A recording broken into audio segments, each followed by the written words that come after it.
Yesu nashimwe cane uhawe umugisha n'uhoraho yamijuru n'isi twamufata akanya nshima Imana yankijije amahere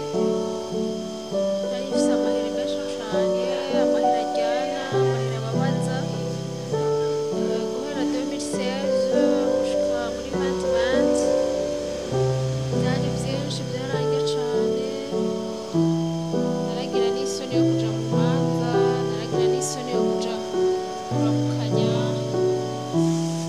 nama n'ukumenga no kurugo ariko narafashe zaburi ya 20 nza ndayisoma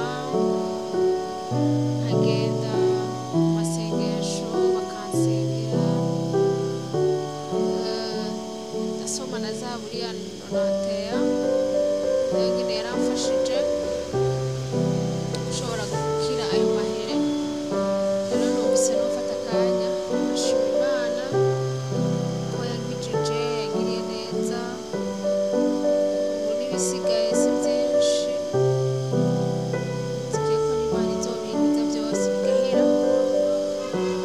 nshimiye abasengeye nshimiye abafashe izamu ku bwanje kugira nshobore gusubira gusa neza nshimiye abakozi b'Imana baduze imisozi ku bwanje bansengera nshimiye abaraye amajoro bansengera Yesu abahe umugisha Imana yo mw'ijuru ivyumva yuko nshimye abakobwa bakigwaye amahere Yesu abagiriye neza ndazi uwo mutwaro ingene babaza ndazi ivyo bihe ingene bibishe Yesu abakize muze murasoma izo zaburi namwe Imana ibagiriye neza muyerekeza ikibazo muba mukeneye nayo izoheza ibagiriye neza ndafise agafoto ndiko ndakira ndakabereka nuko isi ubu ndabishima kuri uno munsi numvise rero noshima Imana kugira yumve yuko yankijije kandi yibuke n'abandi bagifise ivyo bihere mu maso ibakize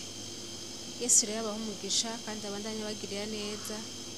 abandanye basiga ubwiza bwayo abandanye bagirira neza impande zose muhawe umugisha n'uhoraho yari mw'ijuru n'isi murakoze amen.